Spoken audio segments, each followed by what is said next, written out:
We've been doing movie nights for years. So Gen Xer and A Gen Z.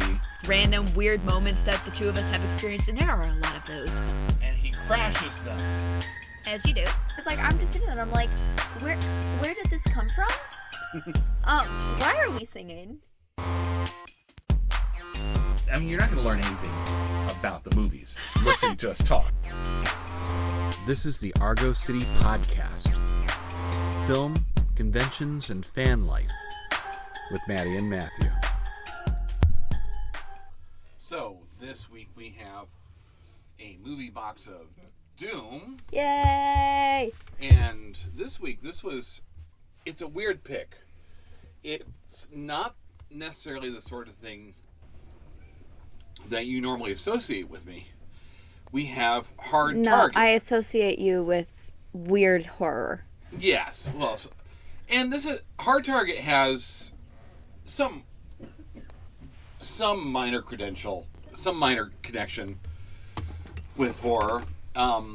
It's produced by Sam Raimi, who did the Evil Dead movies. Teddy Raimi gets a quick cameo in there as some poor schmuck on the street who's getting hassled. Mm-hmm. And the villain is Lance Henriksen, one of just the great cinematic villains out there. Mm-hmm. And villains are generally more interesting than heroes, especially since our hero in this is not that. He's not that much of a hero. Well, he's a good fighter, but he's not a great actor. So, you have grown up with the MCU. Yes. With the superhero movies, with like the Marvel DC, movies, those kind of things, yeah. See, my generation didn't have that. Yeah, I remember we talked about this with one of our prior movies that we talked about. There are no superhero movies. When I grew up, you get one every 3 or 4 years. Mm-hmm.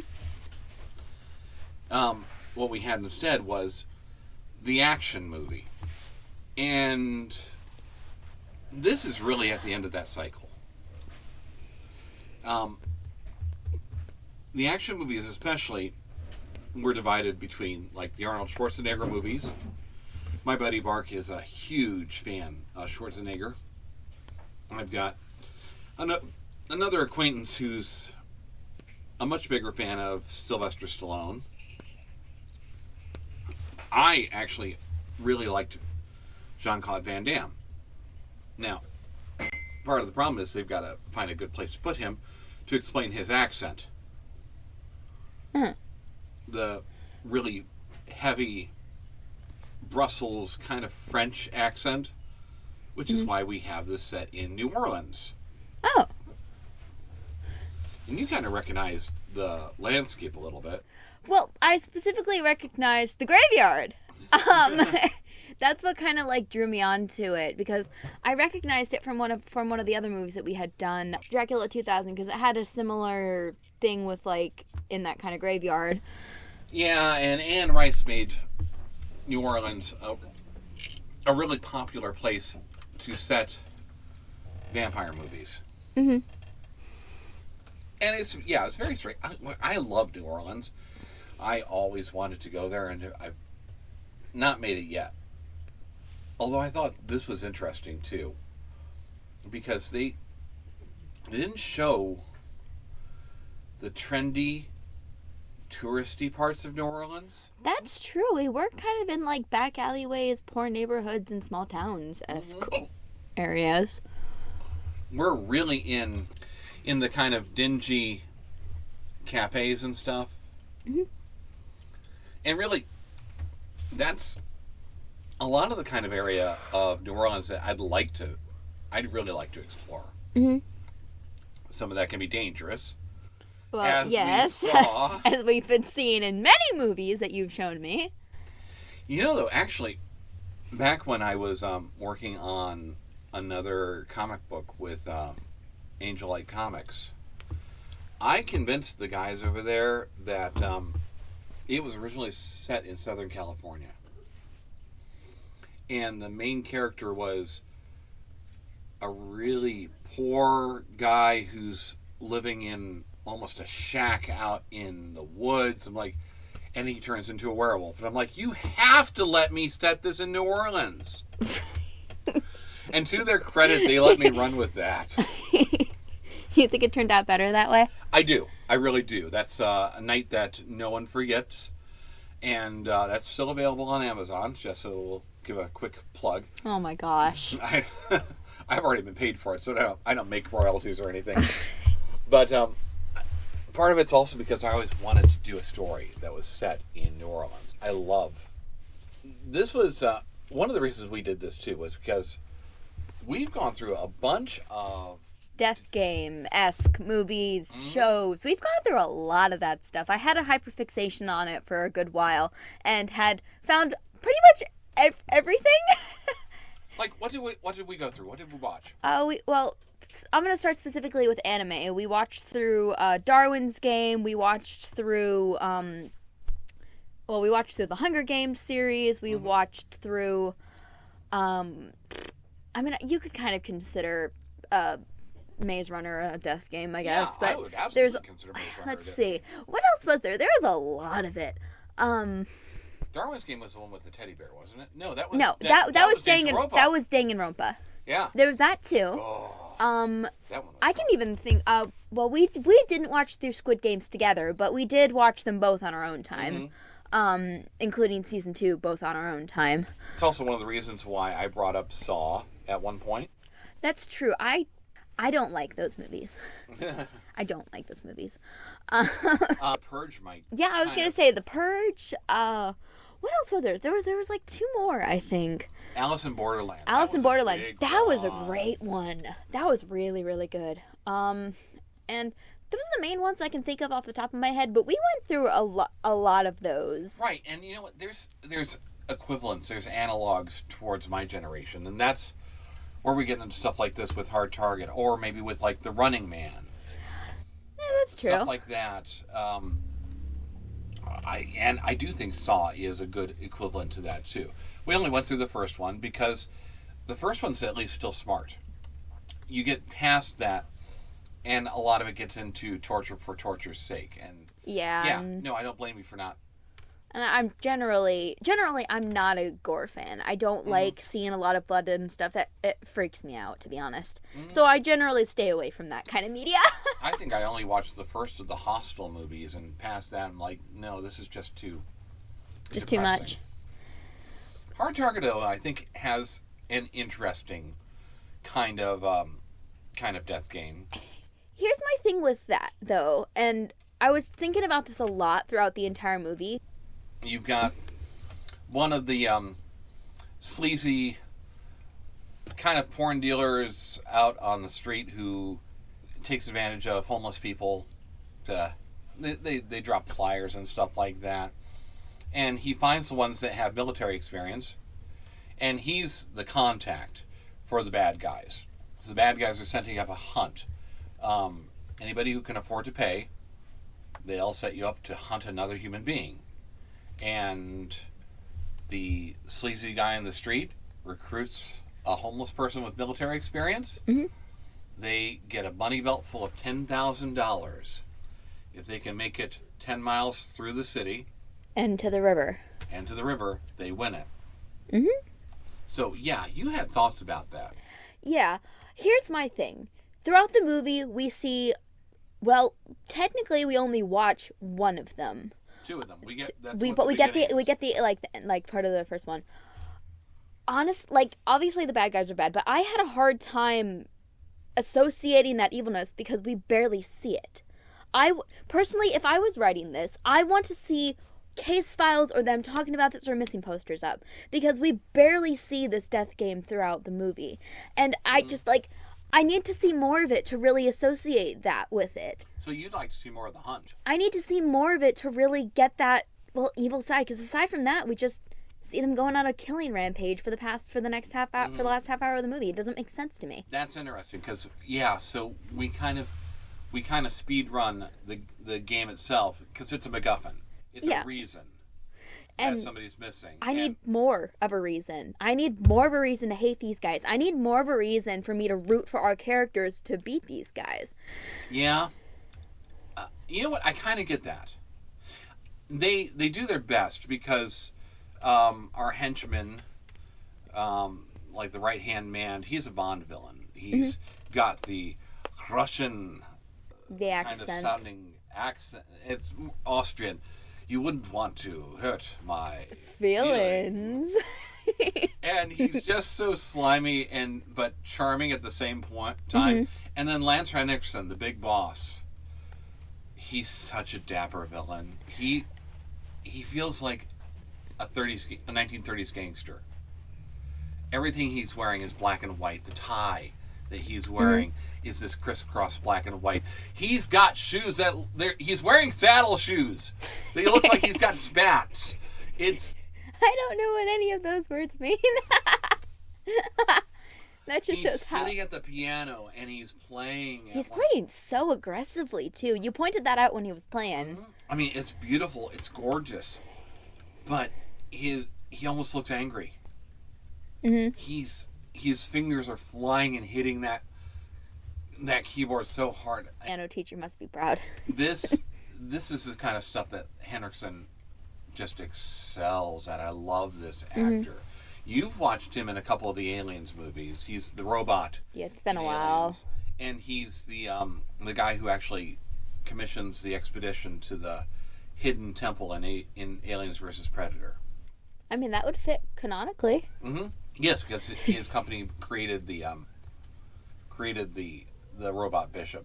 At some point, we're probably going to have to do Pumpkinhead, which is... I think I've heard of that one. It's one of his finest hours, too. That movie started out under the title Vengeance the Demon. Pumpkinhead sounds like a much better title. Well, yes, it is. Because Vengeance the Demon is a description of what Pumpkinhead is, and Pumpkinhead is just the name. Yeah, he's just Pumpkinhead. I don't know anything about Pumpkinhead, but I love Pumpkinhead.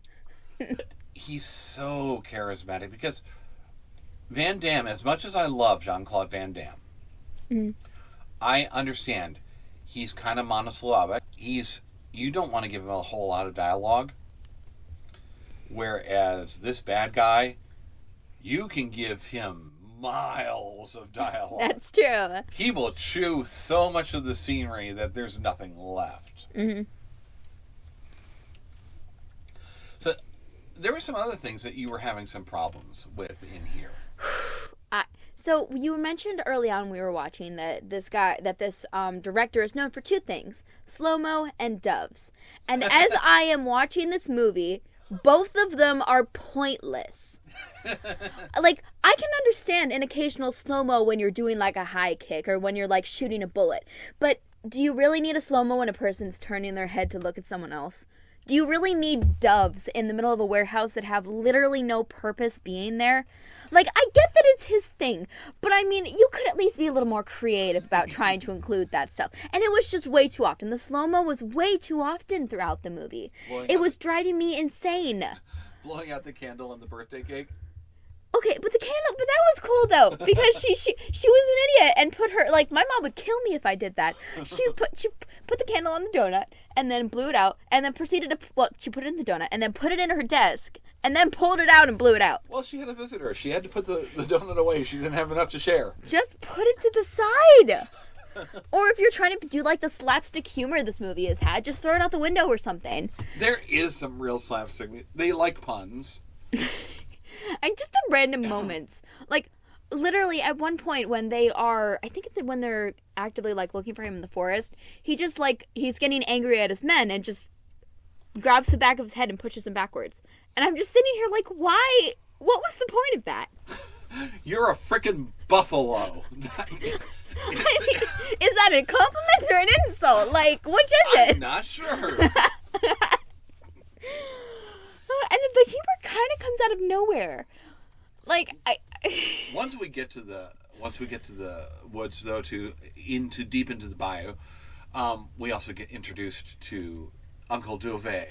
my favorite. He became my favorite character immediately. He really is good, though, and that's Have you ever seen the meme that's just the old man looking at the camera going, diabetes? What? I don't think so. You haven't? How have you not seen that? Hold on. Telling me that I'm not up on my memes. Okay, but I'm not also really accurate on my memes outside of anime. Okay, what is this meme? I'm looking this up on my phone. Well, it's Wilford Brimley. Wilford Brimley. It's the first search option. Yes, it is. One word What is this picture? What the heck? So, in his later years... Okay, someone literally edited him into, like, a logo. Like, look at this. It's like he literally edited him into, like, a chip logo. In his later years, he would do commercials for diabetes medicine. Diabetes. And so, yeah, it's a thing. Wilford Brimley, though, was a brilliant actor. He's probably best known for doing these movies called Cocoon, where a bunch of old men kind of become young. Well, they get the vitality of a young man. I've actually got his autograph on a poster from The Thing, from John Carpenter's The Thing. I don't think it's visible anywhere in here. Uh-huh. He was nice enough to sign that for me through the mail. I only know of like one or two conventions he did, so I'm so happy that I got it for free, and I got it by sending a letter. Wilford Brimley is one of those guys. He made a career out of playing old men. Oh. Like playing the way he looks in this movie. He basically looked like that his entire career. If we are looking at The Thing, one of his earliest high-profile roles, where he's playing an old man, he's my age, and he looked like that. Younger than me, I think, and he looked like that, and he was really good at that. And I don't want to interrupt you, but I want to just jump back into how much I loved the grandpa in this series. He was so great. I immediately with him and his alcohol thing, I was like, oh my god, I know I'm gonna love this character. He's got a still. He's making moonshine. And he's just like chilling and like so casual about everything. And then he suddenly bursts out of the woods and he's shooting arrows at people. And I'm sitting here like, he's a soft grandpa, but he's a badass. It's amazing. We are in the deep south, so yeah, arrows and guns and stuff. And, no, but he was so great. I love how all these old people always have that gag where they're just like secretly drinking, and at the end when he's not worried about the fact he's been shot in the leg, but he's worried about his flask. His flask, which is what saved him from the arrow. I love it so much. I love him so much. And we established the flask earlier too, where he's like he hands it over to Yancey Butler. And I didn't realize it was the same one. Yes, and it's like, here, take a drink, but do not spill. It kills the grass. And you had to point out that last line to me because I didn't catch it during the movie. And those little asides are everything in this kind of movie. Mm-hmm. No, he's one of the best parts of this. And I almost wonder if maybe they should have brought him in earlier, but I don't know how they could have. Yeah, I don't know where they would have fit him. I mean, it's not like he goes back to an apartment or anything or to his home or anything, so we wouldn't really have a relation there. Maybe a phone call or a video call or something. And it really does follow the theme of that sort of abject poverty that we see in the song. Because this is just some dude living out in the woods in a ramshackle shack. Mm-hmm. I'm not certain that there's going to be running water or plumbing in there. This is the sort of place that probably has an outhouse. Yeah. So there's a lot of that going on there. Mm. But it's kind of a long road to get there too, because man, those hunters are after them for a little while there. One of my favorite things is you're watching this and watching what Van Damme is doing, and you're like, this is a bad idea. I mean, generally, I am the boring person, likes to call out all the issues with the physics and stuff going on throughout this time. Why the heck would you have the lady sitting behind you steer when she can't see what's in front of her? and then standing on top of a motorcycle as you kick it off to hit a car? What are you thinking? And just like the bad ideas are only getting started. Yeah, they just keep getting worse. But this is the action movie. This is what that genre is. And you haven't seen a whole lot of that. I think The Running Man would have counted as this kind of over-the-top action movie. Die Hard kind of does, although it's a little bit more grounded. Yeah, I would almost say Die Hard is what I would think of regarding that. But this really is the ancestor of the superhero movie. Mm-hmm. So this is what we had when we were growing up. And actually that kind of brings me over to one other thing that you were questioning. Mm-hmm. Like why is he bothering to fight these people? Mm-hmm. That was another thing that I was really getting frustrated with, especially when he called it out. I'm sitting here like, you're being paid $100 a day to help find this dead person. This person has already been confirmed dead. You have no reason to be staying here any longer, because it seemed like he was trying to keep a low head to get on that ship and do work. Yeah. So what was the point of him bothering to fight these people? He has no motivation. And you're right about that. But I don't know. I get like when you're in the moment and you need to help, but yeah. like he actively had multiple chances to walk away, and I don't know why he didn't. I could make an argument for loyalty.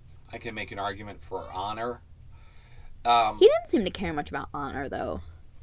I don't know. He helped the woman out at the very beginning of the movie before he knew her. That's when true. The muggers were coming after her. He saw. Yeah, actually, yeah, that's true. And he's like, "Yeah, this. I don't like this. This is not gonna go." No, yeah, I'll call myself wrong on that one, but it's a valid question, and I think this is where we come back to. This is a superhero movie before we had superhero movies. Mm-hmm. What is Iron Man's motivation? What is Thor's motivation? It's hard to say. I mean, I figured Iron Man would be to show off, and I mean, Thor's just kind of chilling. He's just kind of there for them to be there. Thor's a guy. See, I'll use this argument a lot as far as like why Superman's my favorite superhero, because he does the right thing. Because it's the right thing to do. And I can't think of anybody else who does that. Mm-hmm. Batman is out for revenge on the whole world for what happened to his parents. Spider-Man is driven by guilt.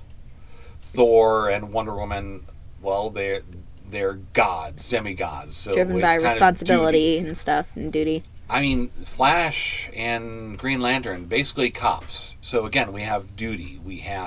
This is just what you do. And I can see where you're coming from as far as why is he constantly doing this.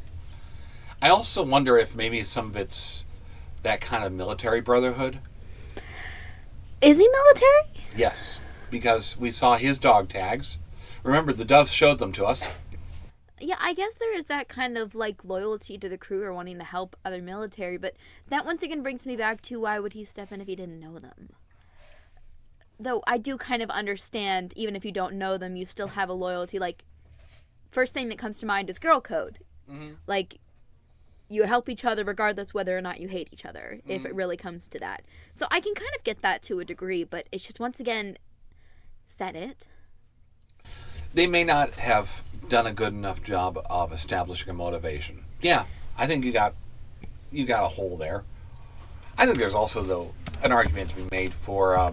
you've been trying to kill me, and I don't like that, so I'm going to make you stop. That's true. You're right. I guess they did kind of come out of nowhere. And I don't think he likes the scuzzy porn dealer. Yeah, they seem to have a very, like... Oh, what's the two characters in Star Trek? Odo and Quark? Odo and Quark. They have a very Odo and Quark kind of vibe.